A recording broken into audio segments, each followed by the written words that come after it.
right, Stochastic, here we go. It's your old pal EMac coming to you on a Saturday. Different pairing today. It's myself and Matt Belman getting back to the old school, how it was at the beginning of NBA season here. Matt, what's been going on? It's been a minute since we've done a show together.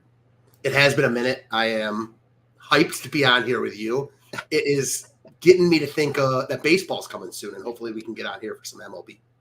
Absolutely. We're about a month away from baseball. Not even that, weeks away, 2.5, 3 weeks here. So that's very exciting. Of course, there's those early games. I can't think of what continent it is on this year, but there's one, a 2-game series. I think, isn't it? It is somewhere in Asia. I couldn't remember where. 2-game series that is a week before everything else, but that mucks up the season-long drafts because people count that. And for some reason, the dinosaurs that still do season-long drafts, like me, they won't just say, you know what, we'll just accept whatever stats they have, slap it in there, and we'll move on, and we'll continue doing your drafts. No, they want to get all the drafts done before that week, and then we sit on our thumbs for a week. It's just that's the only ridiculous part. But whatever, we're here to talk basketball. 3-gamer tonight. Last night we had the no late swap on DraftKings, so we'll give a few thoughts on that. And then how about that injury reporting news there for one Anthony Edwards? Would have been nice to potentially know he had a personal thing going on. He left at halftime to go be with attend the birth of his child, so good reason to leave. But rats, I would have liked to have known that was a possibility. I wouldn't have gone overweight on that there. How did you play any DK with the no late swap, I should ask? I did play some DK, not a ton. I was busy last night, so I just played like 20 lineups in that $4. Was fun. We didn't really get the full experience because the 2 actual late games were taken off. Right. But I'm a fan of it just because it requires less work. There's pluses and minuses to it, just like pretty much everything in life. So I don't think it swings the pendulum too far either way, to be completely honest. Okay. That's fair. That makes sense. My sort of thoughts on it were I didn't really like it, but I don't mind that they're trying different things to spur on potential stickiness for the remaining DFS gamers at this point. I have zero issue with that. Where I take issue with both of the sites is they have their own agenda and are going to do whatever they want and don't listen to anybody's feedback anyway. So that's the frustrating part. But I would have liked to have seen it. Here's the funny part. I would have been happier if they had included the full slate and done no late swap, as opposed to, because if you're just going to go from 7 to 8 and there were no 9 o'clock games in the window, this is kind of a weak test balloon, I would say. I'm with that. Just a little bit soft to do it like that. That said, we did have a little bit of news come out that affected the slate. De'Aaron Fox did not play. Malik Monk went crazy in the second half. He did. He saved my night, got me within only lost 6% on FanDuel. I played a lot on FanDuel last night because I wanted to have that flexibility. And once I knew that I would only be dealing with one site, I didn't play as much on DK. But once I knew I was dealing with one site, I just figured, okay, I'll do that. Plus, I had my one lineup on Yahoo. But I had 30% Anthony Edwards on FanDuel. And then he was out, and I was like, oh, my God, I'm going to lose like 60% of my buy-ins. And it was Malik Monk that clawed me back to within a whisker of breaking even. So I was happy for that. How about this? I don't know if you saw this. Malik Monk had 4 points with 2:40 left in the third quarter. Finished with 39. Really? That's pretty crazy. Crazy.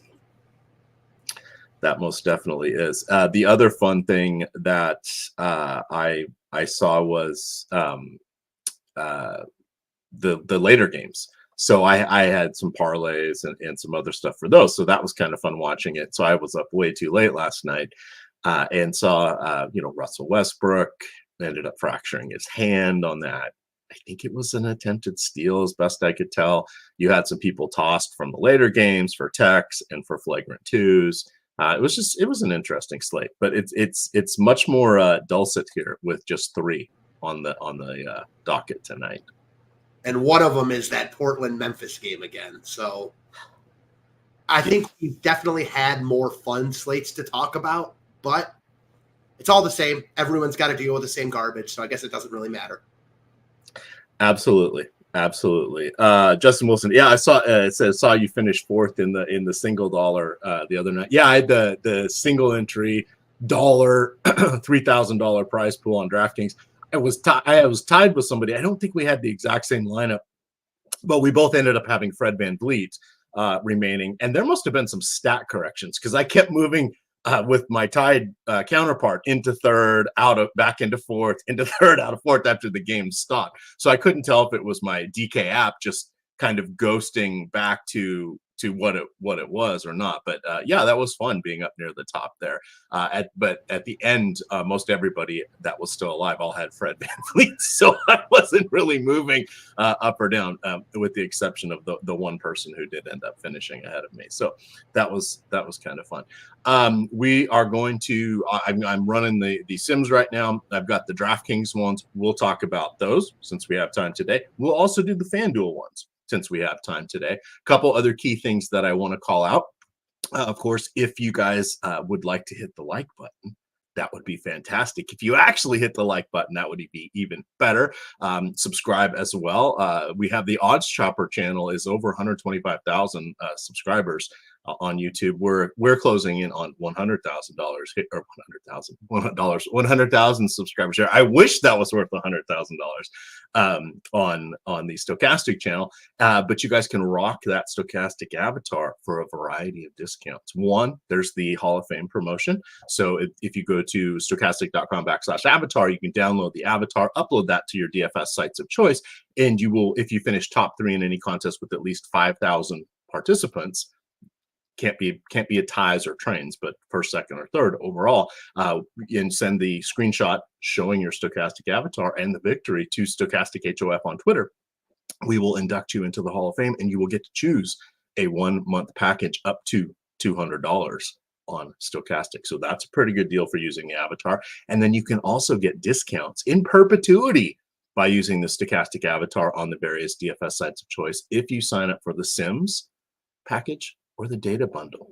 Wait, what's the data bundle? That's the new product that we have. You guys asked, we listened, and I hate that phrase, but we did listen. So we are offering a data bundle for all of our data, right? So there's a lot of people that don't want the Sims, don't want the other stuff. They want all the data. So we are saying, okay, we're offering all of that. Yes, it's a little expensive. It's going to be $300 a month, but we'll knock $100 off that if you're using the Stochastic avatar. So there you go. We're trying to make it work out for everybody here, doing our best.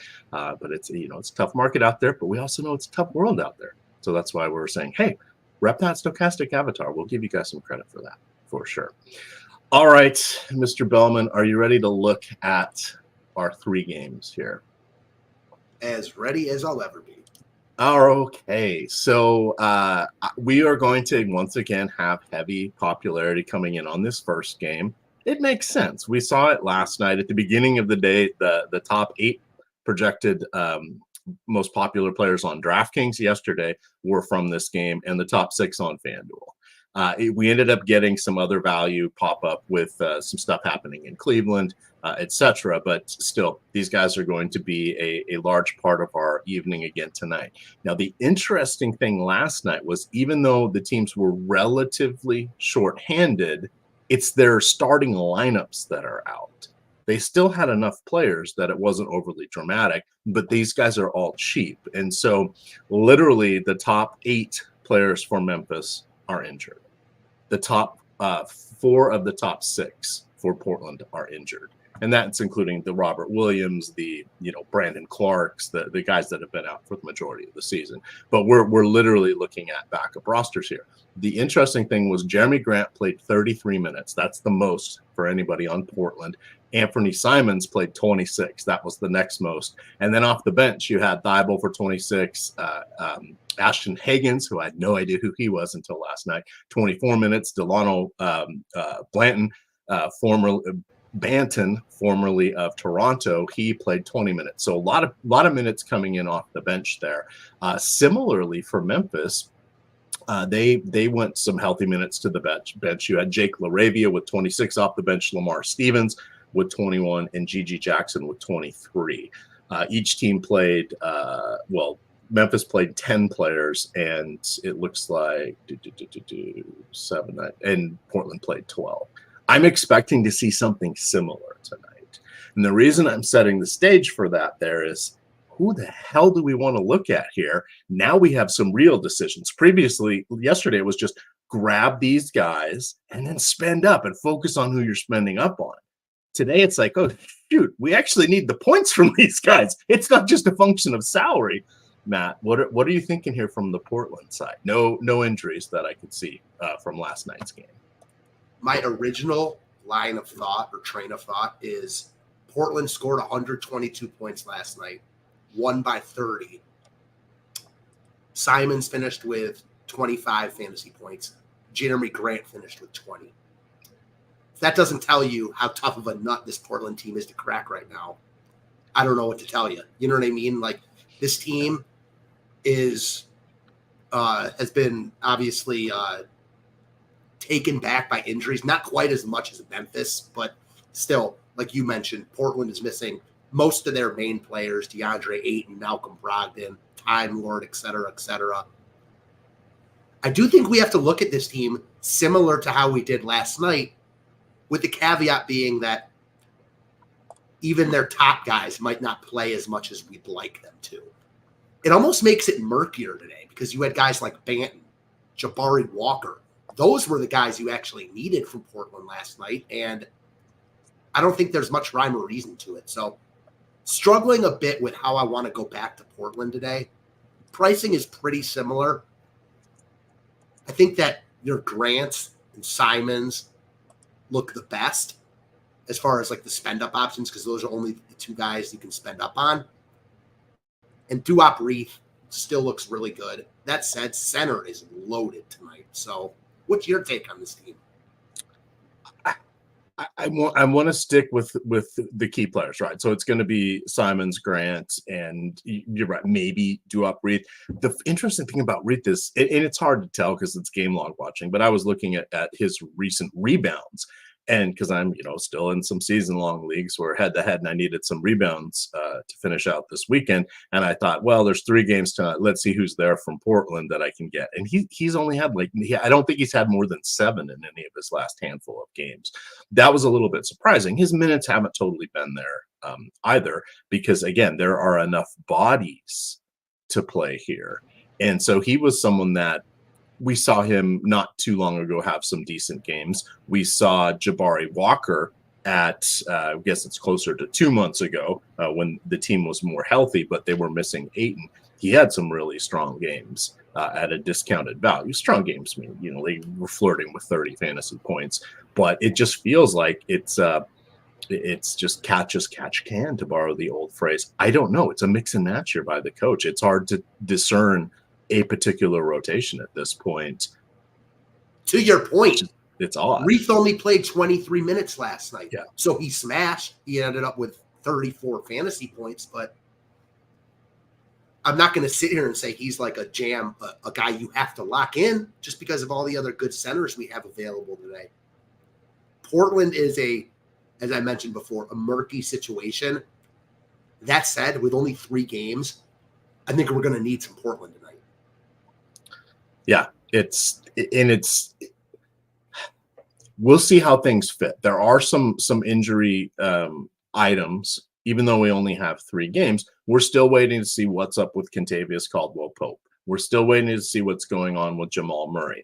LeBron has his actual, his perpetual questionable tag with that sore ankle. I suspect he's playing tonight. Denver and the Lakers, it's a primetime game, and they are a pick'em. So that's kind of fun. This is a good measuring stick game if everybody shows up. And then you've got Eric Gordon that's dinged up in the last game of the night. Those are the moving parts. Like, if those guys are out, it gives us some other options.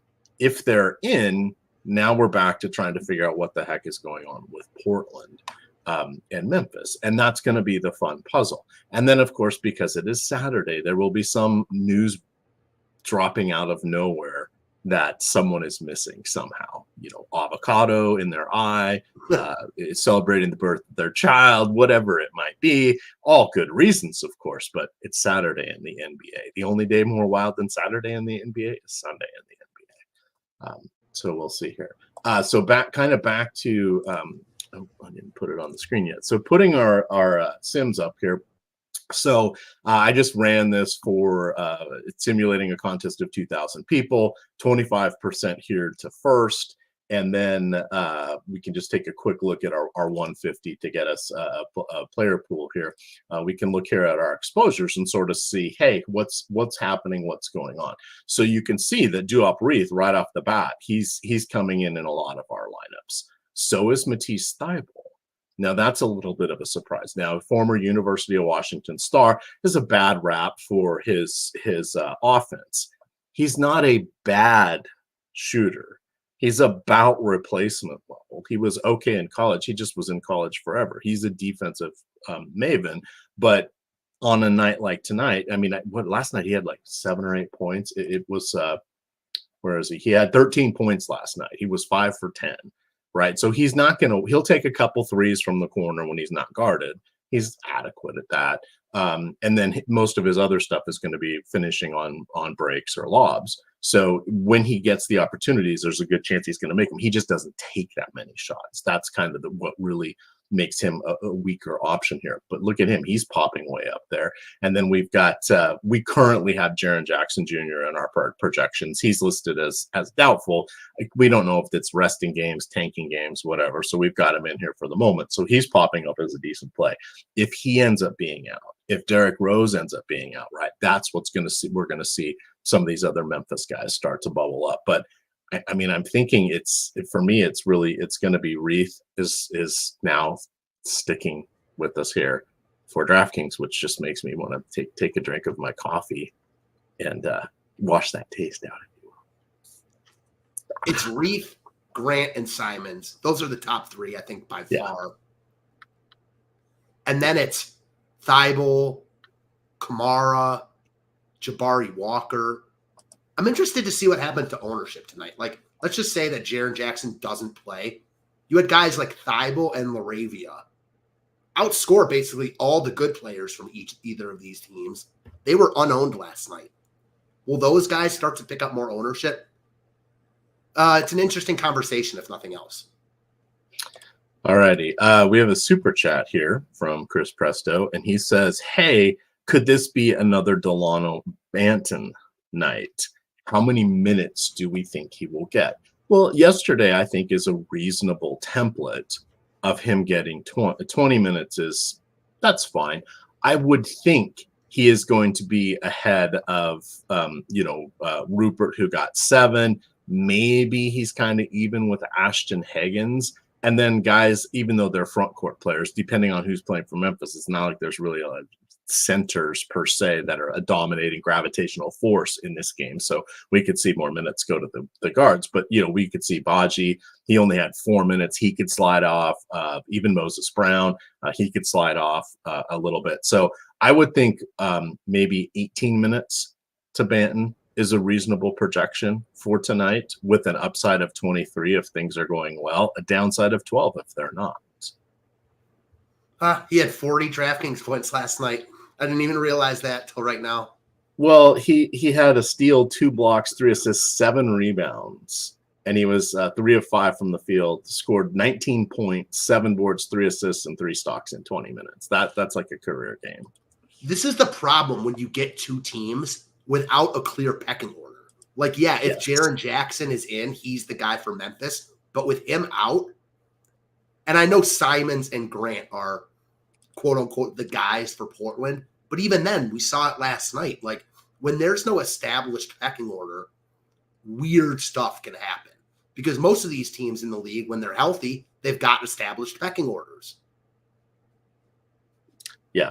And so we actually have Banton in for just 12.7 minutes, right? Again, things are a little fluid. We're projecting more of the Memphis people because we don't, that probably will end up sitting. So this will shift things around. And I know I said Memphis, but point being, we've got injury news that we don't know yet, and probably won't know until about 2:30 or 3:30 today.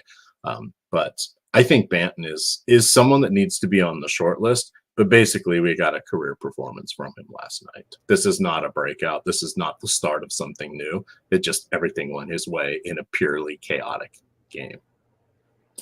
Anything else you would like to cover here for the Portland side? We can kind of slide over to Memphis.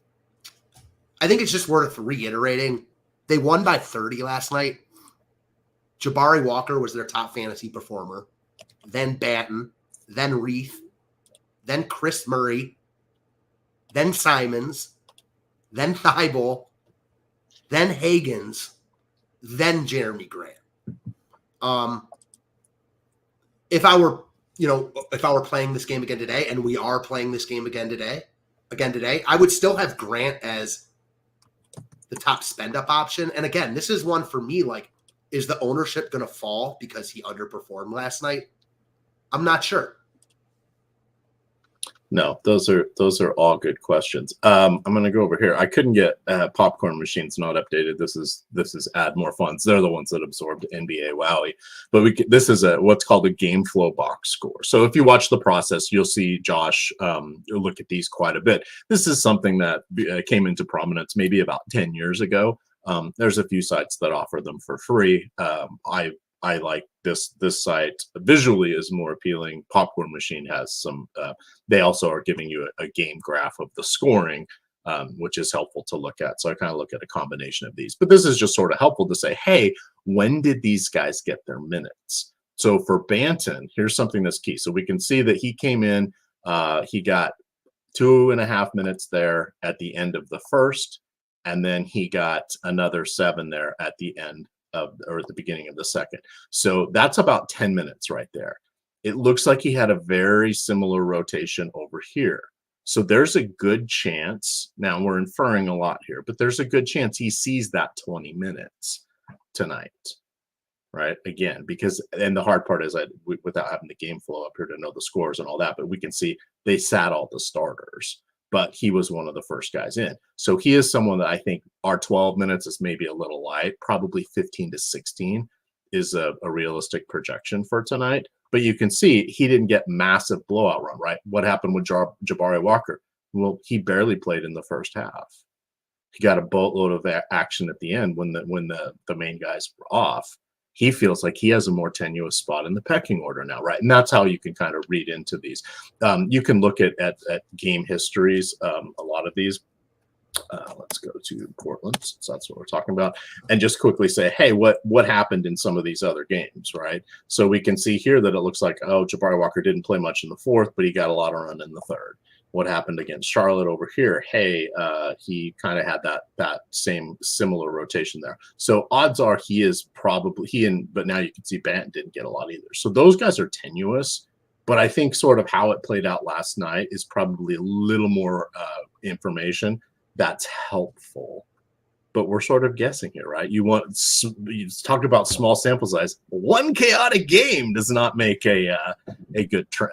But this is how you start to look at things and build up projections and figure out where all the 48 minutes times 5 across each team is going to go, etc. But the funny thing is, last night before we got the Cleveland news, I was looking at the slate and I was like, man, if there was ever an NBA slate to leave salary on the table, it's this one. Again, this was before the Cleveland news when we had just all the Memphis and Portland guys popping way over everyone. And in reality, that proved to be true. I mean, Banton and Jabari Walker doubled up Grant and Simons. That just it's bizarre. It is. It is pretty crazy. All right, so kind of looking here. So this is some of the fun features we have here for the Sims tool. You can filter almost all of the fields here to look at what you want. So here I've just got it filtered by Memphis. I want to see, where is the pool? So this will come pretty close to where we think the actual projected player popularity is going to be. Exposure showing how much we have, and then the delta, that's the leverage. So we can look here and say, hey, I'm well under the field on Zaire Williams. that'll probably change if as soon as we get more news on Jackson and Rose, etc. But that's how you kind of read this stuff here. You can look at the simulated ROI. So this just means how is a player working out compared to all of the other players, right? So this doesn't mean that Santi Aldama is going to lose you money by playing him, but what do we read into that? Well, one, we've got a bunch of people projected in that could be out that didn't play last night, so he may look a little better. Two, he's had some good games, but they are fewer and farther between than they ever have been. And now he's got all the opportunity in the world to get there, and he's just not doing well. And three, it feels almost like they have a minutes cap on him. I don't have his game log up, but I want to say over the last 10 games, I think he's topped like 27 minutes just 3 times. Right. So it's sort of like, ooh, he's not quite as trustworthy as we once thought. But maybe that's because he fit in better and was higher in the pecking order when there were a lot more better players out here. And now they're like, well, we kind of know what we got with Aldama. Let's make sure we get developmental minutes with Zaire Williams. We spent the 10th overall pick on him. Let's see, is he worthwhile? Are we going to keep him around? What's up with Gigi Jackson? What can we do? They've spent a lot of draft capital on a lot of these guys. Yeah. So it's sort of like, we better see what we got. And then you get someone like Jordan Goodwin coming in who can't stick with any team. And all of a sudden they converted him from a 10-day into a 2-way contract because, of course, Scottie Pippen Jr. was hurt. So you end up, now all of a sudden he's looking like one of the better plays on the team just because everybody's out. So that's what we're looking at here for Memphis. But until we know for sure what's up with Jaren Jackson and with Rose, it's hard to really say. If Jackson's in, he's the phenomenal play tonight. If he's not, then now we're back to looking at Zaire Williams, Vince Williams, etc., because the trickle down minutes effect. Anything else you want to mention on our friends here from? I just think it's important, and you've mentioned it a couple times now. Like, what's going to be the difference between Memphis tonight and last night? We don't know the answer to that right now, but that answer will be provided in the next few hours or sometime before the game starts, and that's important. And the thing you got to keep in mind with these teams, and we saw it especially early last night, they're not good. So that means that games can work out in a ton of different ways. So we saw Portland play Charlotte like a week ago, and the score was like 90-80. Sometimes when you get two really bad teams, they just don't play defense, and you get high-scoring games. I think you have to know going in that there's a wide range of outcomes for basically every player in this game. And I'll include Jaren Jackson. Like, if he plays, he's a great play on paper. But he just missed last night. We don't know how much they're trying to extend him. This game could obviously get funky and weird as it did last night in any direction. So I was making this point with Josh a couple days ago. People always talk about blowouts in the NBA. And I think it's valid. It's a valid concern to talk about blowouts. I look at them a little bit differently, though. So I think every game, and I'd love to hear your take on this. I think pretty much every game in the NBA, of course there are outliers, has pretty much the same chance to blow out.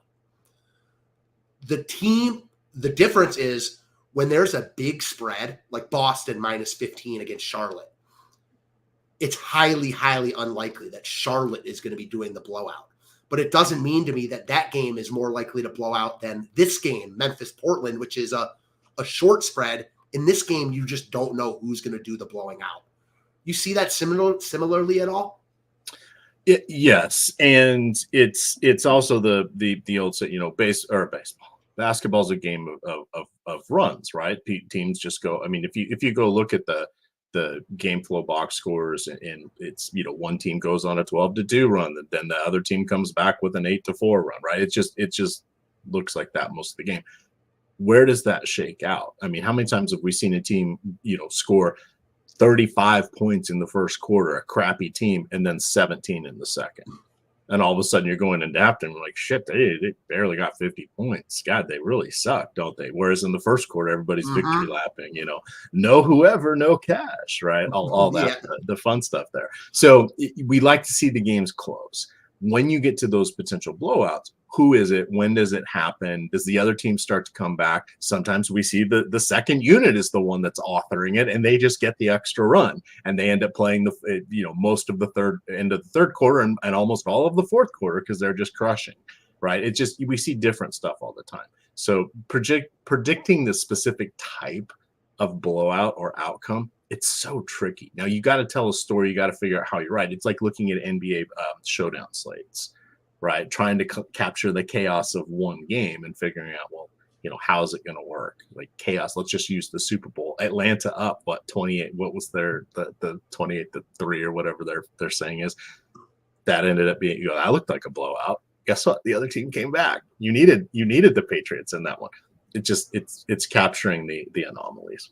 So we'll know more there about Memphis here as we move on. So this is, I know I've got FanDuel up here. So again, you guys got to see, you can change the projections. You can boost people. We can look at let's favorite our lineups. We can look at exposure caps. We say, oh my gosh, I don't want anybody over 60%. You can adjust your global player cap there. Let's call it 55. You can change that. You unfavored everybody. Then we go back and refavored them again. And it's going to cap everybody at, your 55%, etc. We can adjust the ROI boost by coming in and say, gosh, you know what? I really want to get Fred VanVleet because I think he's elite. So let's boost his ROI. We hit that. Now you can see all the Fred VanVleet lineups. It's showing you which ones have him. Not that that matters, but because once you start hitting this button a bunch, it's going to be kind of messy. But you can get specifically where he's at. And now if we unfavorite and then refavorite, he should pop up a fair amount more for us because now he's at 50%. So he hit our cap. So you can see how you can maneuver stuff around here. So that's a lot of fun. That is the Sims product here. All right, second game here. What do we got? We have another game we just saw. Yes. Well, Denver at the Lakers. Houston to Phoenix technically is the last game. Sorry. There's only three. Yeah, they're staggered by a half hour each. So I was speaking of Phoenix, Houston. Yes. So Denver at LA, 227 projected game total here. You've got Kentavious Caldwell-Pope is questionable with a personal reason, so perhaps no remember me for him tonight. Jamal Murray's missed some time here recently with an ankle sprain.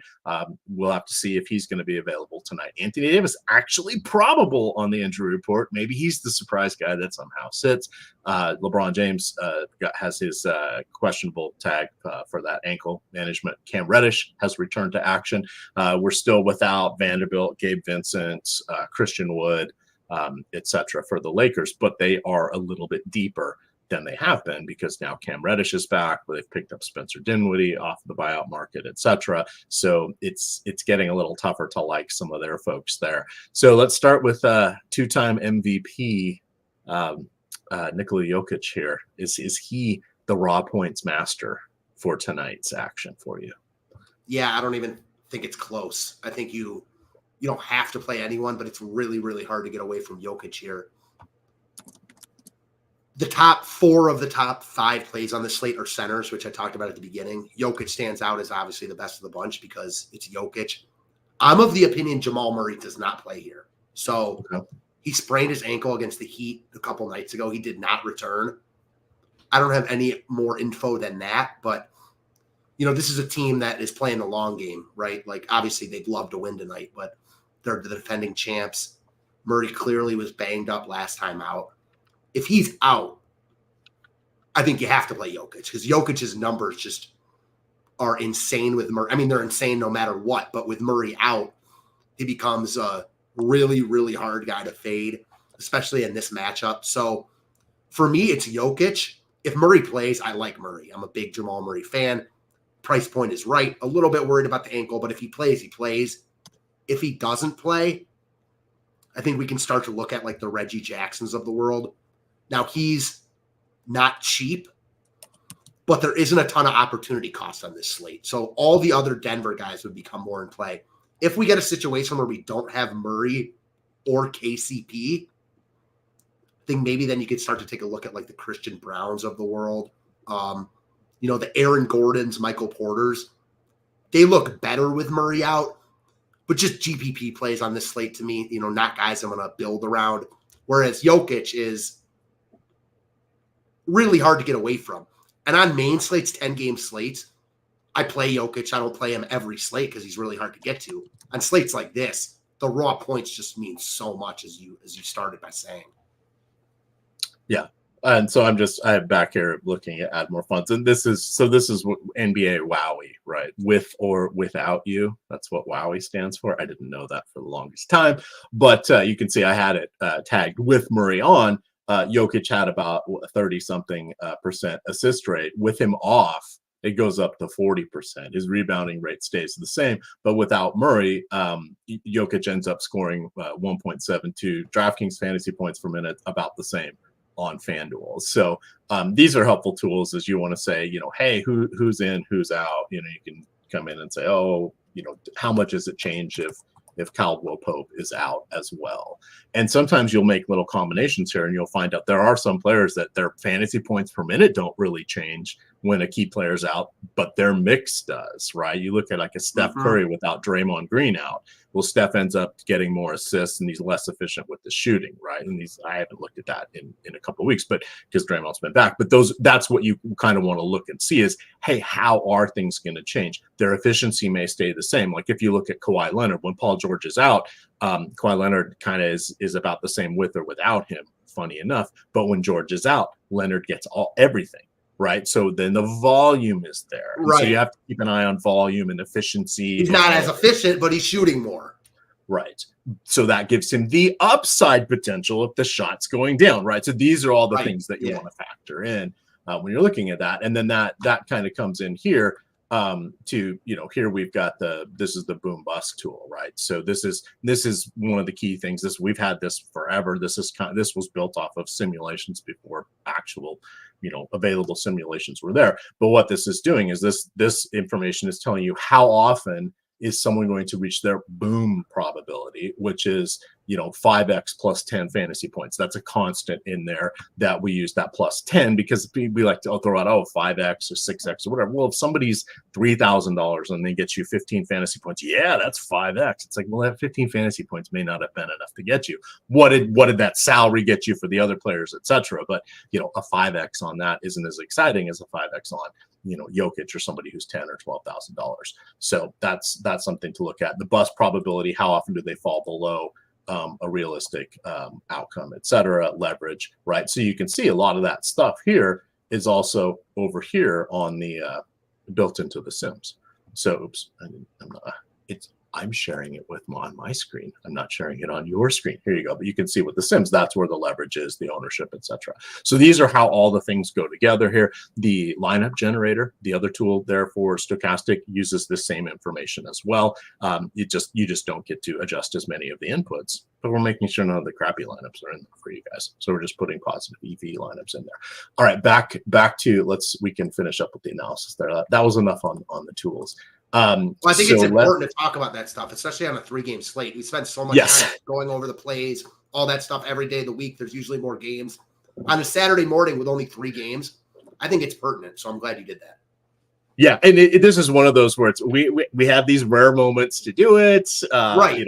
Let's take the advantage. Yes, we do this on the weekly strategy show, and Josh does it on the process. We get a lot of folks that don't get to watch that stuff during the week because they're at work. So, and I bet a lot of people had questions about that stuff. They just maybe embarrassed to ask or didn't want to ask. So I think it's always important to go over that stuff. Yeah. All righty. So back here to so Denver. We're going to need to know what happens with Jamal Murray, but who does look good no matter what? Well, Michael Porter Jr. is going to look good. Jokic is going to look good. If Murray's in, then we need to assume full health. If he's out, is there anybody you would like to go to aside from Jokic and from Porter? Do you start to look at Aaron Gordon? Do you look at Chris Brown? What do you start to get to? Yeah, I think Christian Brown, especially if KCP is also out, becomes at least a guy you could look at 3,900. I think the biggest guy for me that would become in play is Reggie Jackson. He's not cheap though. So I'm fine without him, but we've seen him play really, really well in spots like this. So I'm actually trying to find him right now in the tools, and I am having trouble doing so. I'm going to go by name just so I can see what his boom percentage and stuff is. Well, while you're doing that, I'm going to show everybody. We have nice little landing pages here. This deals tab gives you every deal we've got out there, from stochastic deals and discounts to the best DFS sites. I mean, look, there's a dozen DFS sites on there. There's almost 10 sports books on there.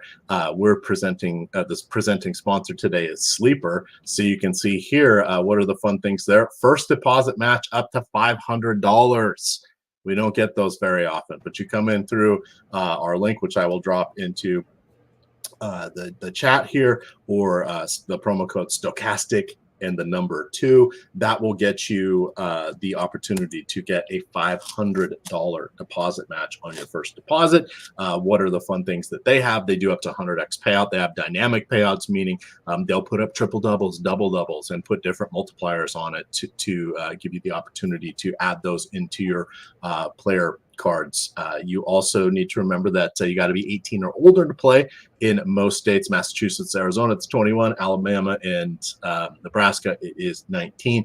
And of course, if you or anybody you know has a gambling issue, please call or text 1-800-GAMBLER. But we have all the information. How do you sign up? Where are they located? Where can you play? What are their different games? What are their payment options? What are their withdrawal options, right? All this stuff here for all the sites. So this is something where we get a lot of questions, say, hey, you got any good deals? What's going on here, etc. Yeah, we got all these great landing pages.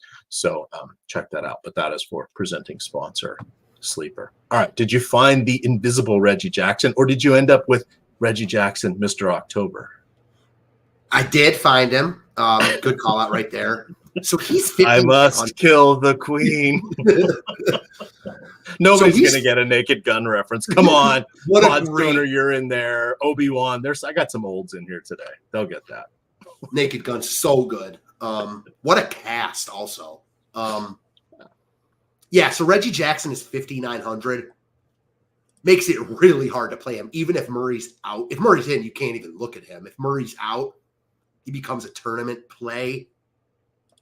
With guys like Van Vliet, only 1,000 more than him, and the Memphis point guards and Simons, still really hard to prioritize him. Just makes Jokic look better. And I will say, Aaron Gordon, who I'm always a huge fan of, was the main reason I won my first ever GPP, so he'll always be on my good side.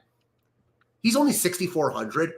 I don't think it's like a huge effect on him if Murray's out, but it certainly doesn't hurt him because they need more offense. He's a guy that has really bought into the system. He has sacrificed a lot of his offensive game to be, the perfect fit in Denver. Doesn't mean that he can't have games where he shows up offensively. I could see this being one of them. Again, just a GPP play, but I like that call out. All righty. The Lakers side, always fun playing Davis and LeBron. But as I mentioned, with a few injuries there, you've got secondary players are D'Angelo Russell, Austin Reeves, Dinwiddie's clawing out some minutes there. Reddish is back. Darvin Ham said he wants to get him back in the mix. This is his 15th team. Sorry, Reddish. He's still one of the best basketball players in the world, just not in the NBA. What are you thinking here from the LA side, aside from our dynamic duo and future Hall of Famers, LeBron and Davis? Yeah, if you can get to LeBron and Davis, or you want to play Davis over Jokic, do your thing. I'll never argue with anyone about guys that are that good. The ancillary pieces, though, in the Lakers don't look great to me. They're priced up. The guy that looks the best, and this is embarrassing to say, is Spencer Dinwiddie. 4,100. You just don't need that much from him at that price point. Now, I don't expect him to break the slate, and he's projected for 18 fantasy points. That sounds about right to me. But if you have 4,100 left and, you need to fill it, I don't think he's the worst play. You could certainly do worse there. I like the Memphis guys more. He's cheaper than the Memphis guys, though, I think, except for Derrick Rose. So, I don't know. The secondary Lakers pieces, it's not a great spot against Denver. I'm certainly not afraid to pick pieces against the Nuggets, but Reeves and Russell are priced where they should be with Davis and LeBron in. When they're healthy and priced where they are, it's hard to prioritize these guys. That's not to say they're not in playing tournaments. It's only a 3-game slate. Reeves and Russell certainly have upside, but I don't think I'm personally going to be prioritizing them. How about you? It's interesting because on FanDuel, your boy Spencer Dinwiddie, third most popular player from this game, Matt. He is coming in at 25%. I would not have guessed that. I would have said he'd be like the 7th or 8th most popular play on this. But look, positioning, salary cap, it's a thing here. It's really a thing. So I would have been complete afterthought there on Dinwiddie. Now I'm going to have to consider it because I think I will be playing on both sides tonight. There's just 3 games. We're doing live before lock. It's at 7:00 because the games aren't tipping off till 8. Greg will be here. We'll get his thoughts, and I'll already have all my hockey lineups in. So I think I can play 2 sites with the Sims because the Sims are awesome, and they take care of a lot of the heavy lifting for us here. All righty, let's get to our last game of the night. Just real quick on Dinwiddie. Oh, yes, go ahead. I do not like him at ownership. Like, I get why he's getting the ownership and why he's, as you mentioned, one of the top owned players in this game on FanDuel and on DraftKings. The problem is, like, and again, I'm not going to not play him because of his game log, but you look at his game log, 15 fantasy points, 18, 6.5, 2.8, 11.5. Like, again, I'm not playing him because of that. I just hate playing a guy like that who's also getting ownership, you know? Totally agree. All right. What do we – oh, player. So the filters here are – I've got to get back in my mindset here. Team contains – why am I not getting that? All right. There's a way you can do – oh, and. That's got to be or. There we go. So I wanted to see what it looked like with just the final 2 games here. So this is if it takes you a minute to understand how to navigate around this stuff. We have all sorts of tutorials up here, videos, etc. Where we have a whole channel in Discord talking about the Sims. But here I'm just filtering on the final game because I'm just curious to see who's popping up again. We're sharing FanDuel here. So it looks like the most popular player is going to be Jalen Green.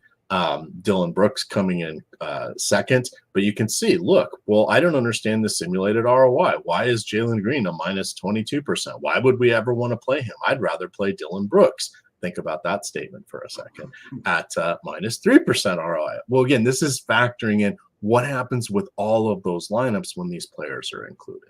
Where's their boom bust going, right? What is it saying?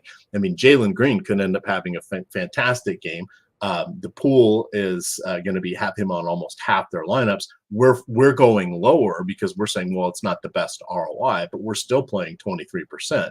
I mean, minus 20%, that's a huge negative ROI. Why would we ever play that much? Well, positional eligibility helps out, right? His salary helps out, different things like that. Because you can look at Bradley Beal and see that we're well below him, even though he's got a worse player ROI, but he's got similar position eligibility and similar prices, right? So you got to look at all this stuff in context. The Sims is doing all this for you. So, and as is the lineup generator, which we've all bundled together for all the sports now. So the lineup generator, if you just want to push a couple buttons, look at some lineups, keep the ones you like, make a few more, keep the ones you like, export some, upload them, have some fun. That is a good way to get in at a very low cost point here. The Sims is the next evolution of optimizers. So, and that's a lot of fun. It took me a while to get to these. I've only been using the NBA Sims for about 3 weeks, Matt. But I love them now, and I don't know why I didn't start using them sooner. And hey, it helped that I won the mini max the other day for $1,000 on just 25 entries. It's a pretty good ROI there. All right, so talk to us about the Houston side here. You've got Van Vliet, you've got Green, Brooks, Alperen Şengün, some good players here, but Phoenix not bad on defense, shockingly. No, but Houston's too cheap for who they are, and it's not like we're afraid of the Phoenix matchup either. I think you could make a strong case that Phoenix looks like the top team on the slate. From a tournament perspective, I love Şengün, not getting a ton of love, and it makes sense. You got Jokic, Reith, and Davis, so how is Şengün going to get love? I like him because he's not getting that love, and his price is fair at $8,400.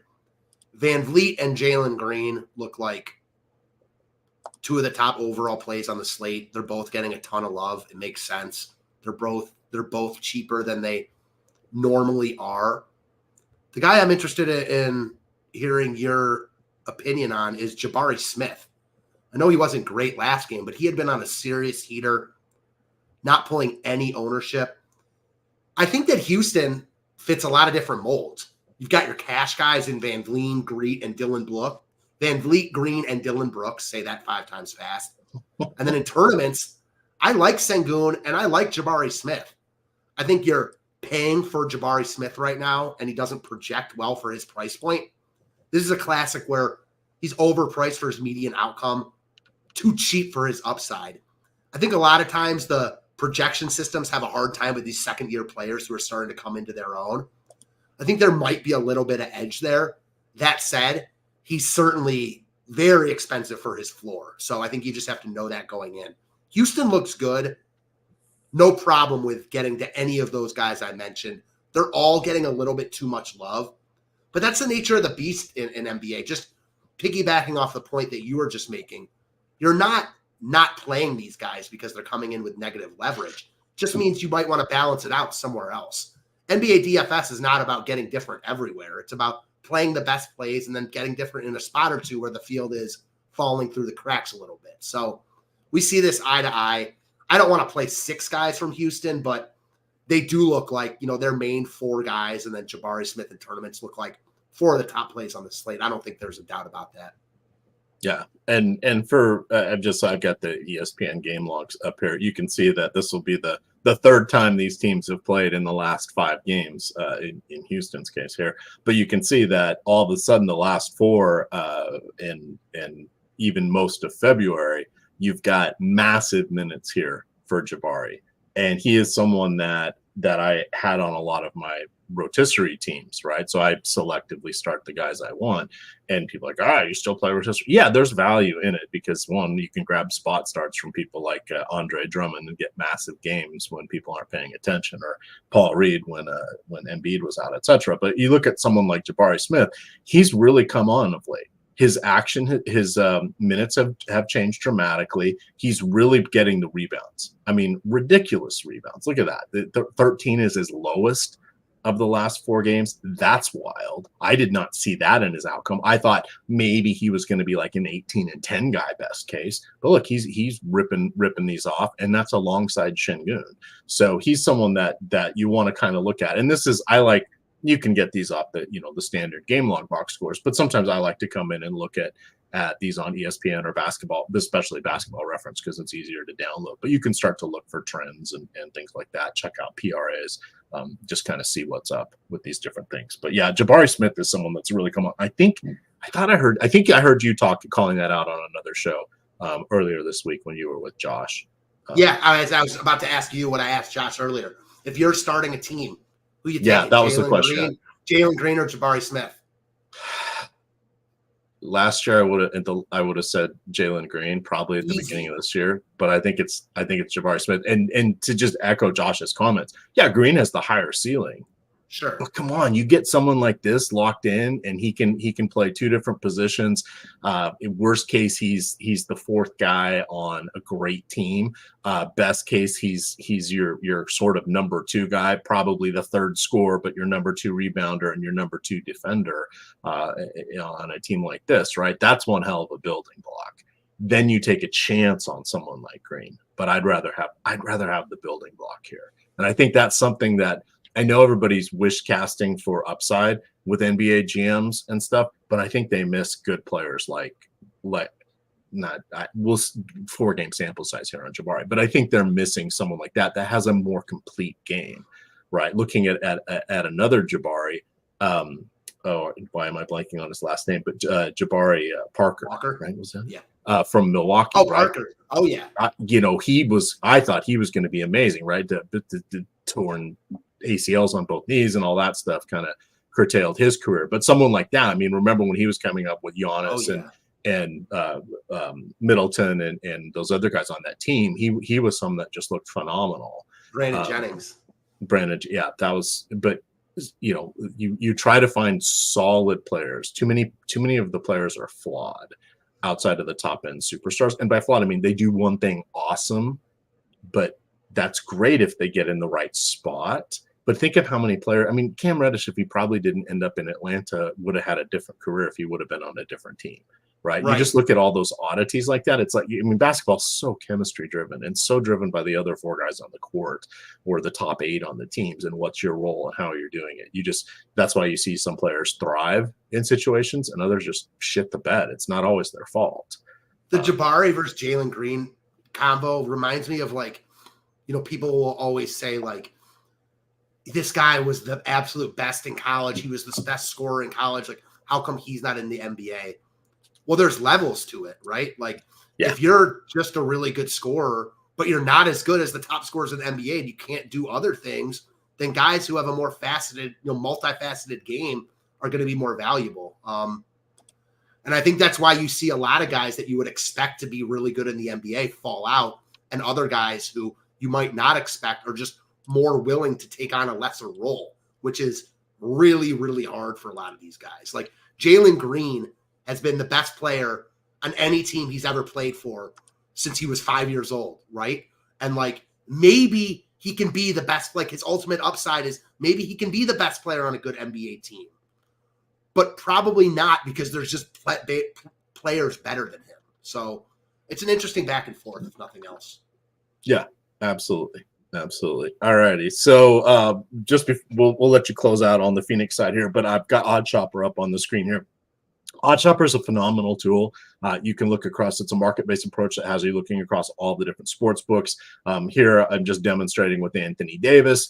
You can quickly look and say, okay, what is the best odds at the different books? You can see plus 110 for him to be under 13 rebounds, and I think the under 13 rebounds is a good wager for him tonight, especially going against Jokic. His number was 13.5 in his last game, and he was well under that. You can see Pinnacle all the way down at minus 128. That's a 4% difference between this book here and Pinnacle down here. It's 3% from DraftKings, 3% from ESPN Bet. So you want to look at this stuff, and this is where I get frustrated, because I'm going to be going back to Florida here, and we only have Hard Rock, so I am not going to be able to shop wagers. But this is something you want to use. We also have it for looking at the pick'em sites. You can look at it that way, etc. You can look at all the leagues. You can sort by league. You can look at future bets. You can look at just the specific. If you only have Hard Rock where you are, you can just focus on that and look at those wagers, etc. So it's not a bad way to go with this. But it's $14.95 per week, $49.95 per month, and that also gets you access to the Discord, which has all the recommended wagers from all of our experts that don't end up on this pick'em page. So pretty cool. All righty, Matt, take us through Phoenix, and we'll slide on out of here. Phoenix is pretty easy to talk about. Booker and Durant always in play. They look even better. We don't know the status on Beal or Eric Gordon yet, correct? Beal is early listed as probable, but I'll believe it when I see it, kind of thing with him. And Eric Gordon is questionable still. So Beal being in makes me like Booker and Durant a little bit less, just from their median projection, just from their median outcome standpoint. But their ceilings are always incredibly high. I don't see tonight being any different. The real thing that it does for me, like if we get Beal in, and especially Eric Gordon, I don't think you can play Bol then, who looks good from a leverage standpoint right now. Grayson Allen doesn't look as good. Although I will say about Grayson Allen, like he's become a GPP play. Like he's either really, really good or really bad. Of course, you'd rather have guys out to play him, and it might not always continue like that, but that seems to be who he is at this moment. So I'd rather play him if guys are out, but a risky play either way. Phoenix looks like they're studs, and then the ancillary pieces are more in play if we get guys out. But they don't stand out over the guys from Portland, Memphis. Houston's kind of priced in between Phoenix. Like they don't have the top stars except for Sengun, who's still even cheaper. And they don't have really the cheap value plays you want to play. I just don't think tonight's going to be the night that I get to like those, secondary, third tier options from Phoenix, unless we get Beal and Gordon out again, then you could start to take a look at them. Yep. All righty. Well, we're going to wrap this up here. We still got you got MMA going and locking in 2 hours. I believe Greg has a video out there covering that. We, of course, have the NHL strategy show today, and then we're going to have NBA Live before lock 7 to 8 tonight. 8 o'clock tip off for these games. Reminder, just in case you forgot, sleeper $500 deposit bonus. I don't think that's going to be around much longer, so take advantage of that if you are in one of these 20 plus states. You can get all this on the Stochastic page. Remember, you go down to the deals tab. You can see all the different deals that we have. Something like BetMGM or some of these others are still offering, a month free of Odd Shopper and some other additional things in addition to the various deposit matches and risk-free wagers, etc., etc. So check that out. But you guys can follow Matt on Twitter at FantasyTipsMatt. You can find me at EMac DFS, and of course, it is Stochastic _COM. With that, gamers, hit the like button and good luck.